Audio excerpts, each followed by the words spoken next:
Welcome to the Corel series of tutorials on using selection tools in PaintShop Pro.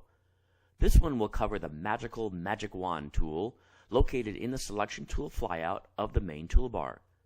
Before we get started, you can download the sample images I'll be using so you too can follow along. We'll go over the many options available to the Magic Wand, then show you a couple of examples of actually using it. The Magic Wand selects based on the color, hue, brightness, or opacity of an object. This tool is designed to select an area that has distinctly different pixels than those in other areas of the image. For example, a pink rose surrounded by green leaves, or a bright area in an otherwise dark image. Therefore, this tool works best when the area you want to select stands out from the rest of your image. Otherwise, you might get frustrated when the tool also starts selecting parts of your image you don't want it to, so keep that in mind. The Magic Wand offers many various criteria for creating a selection. These choices appear in the Tool Options bar after selecting the Magic Wand. Let's take a quick review of them. Under None, this option will select the entire image when I click anywhere. Selections are identified by the moving dotted line around the selection border. This border is commonly referred to as the marching ants. Note, to deselect the entire area, do a Control D.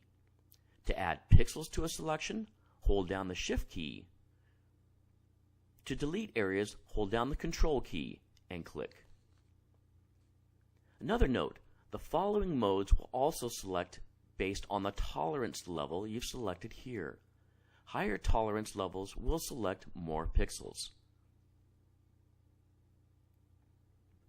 To make sure we can see the mode differences the best, I'll try to click on the same part of this flower each time I try a different mode. I'll try to go through these rather quickly as I recommend you try them yourself to see the differences up close and personal. Let's try RGB value. This one here selects pixels that match the red, green, and blue values of the pixel you first click. I'll use a low tolerance, around 20.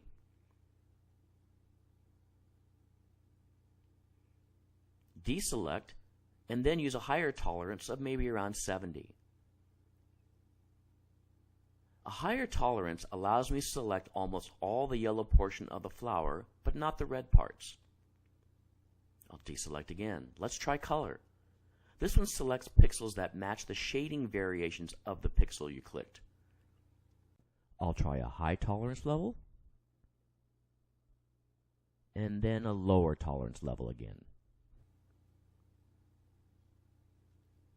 Let's deselect and try brightness. Brightness selects pixels that match the perceptual lightness value of the pixel you click. Notice when I try this mode at a higher tolerance, it actually picks different colors but sticks to similar lightness values. This is especially noticeable if I click the red part of the flower. It picks not only red values, but other colors that meet the brightness value of that red, which is darker than the yellow. What it won't do unless contiguous at the top is deselected is jump to and select other areas with similar values. The entire selection here is connected. If you want additional areas, hold down the Shift key to add additional areas or Control key to subtract an area. Otherwise, any new click will replace the previous one. I'll show you the effects of contiguous a bit later. Let's try perceptual. This one selects pixels that match the perceptual brightness and shading variation of the pixel you click. It's pretty close to choosing brightness. Traditional. This one, similar to the RGB value mode, selects pixels that match the red, green, and blue values with a bias towards the lightness variations. This match mode is therefore more discriminating than the RGB value match mode. Because it's called traditional, it's the most common mode that people use.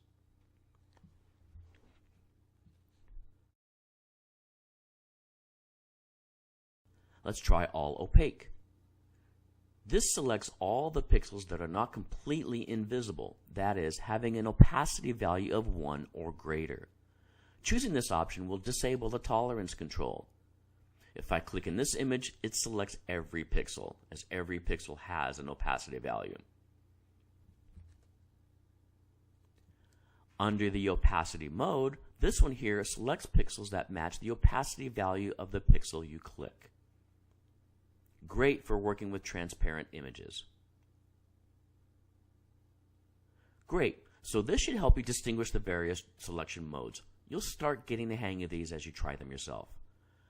Let's go over the other options in the toolbar for using the magic wand. I'm going to return to the traditional mode. Tolerance here controls how closely the selected pixels match the pixel you clicked in the image. I used this earlier. At low settings, only very similar pixels are chosen. At higher settings, a wider range of pixels are selected. Feather softens the edge of a selection by specifying a fade width, somewhere between 0 and 200 pixels.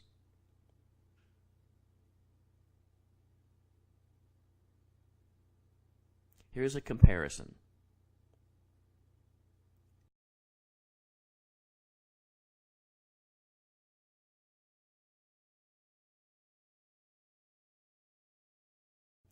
If I use all layers, this searches for matching pixels across all the layers in your image. Contiguous selects only pixels that connect to the pixel you click.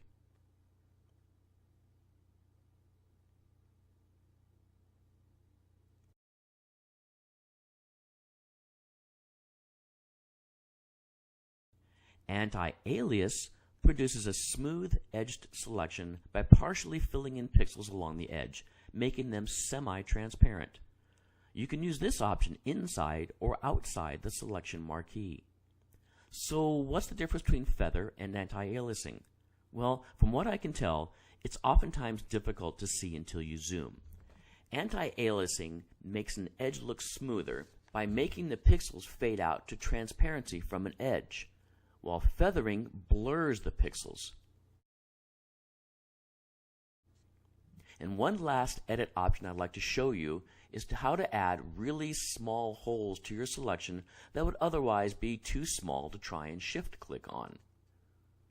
If I create a traditional selection on this flower and use shift click to add the red parts, I still have quite a few smaller areas to add. In this case, I'll go to Selections, Modify, Remove Specks and Holes.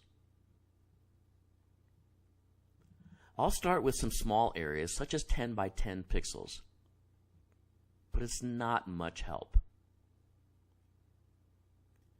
If I go to 100 by 100, all the smaller holes are now added to my selection, and I'll click OK.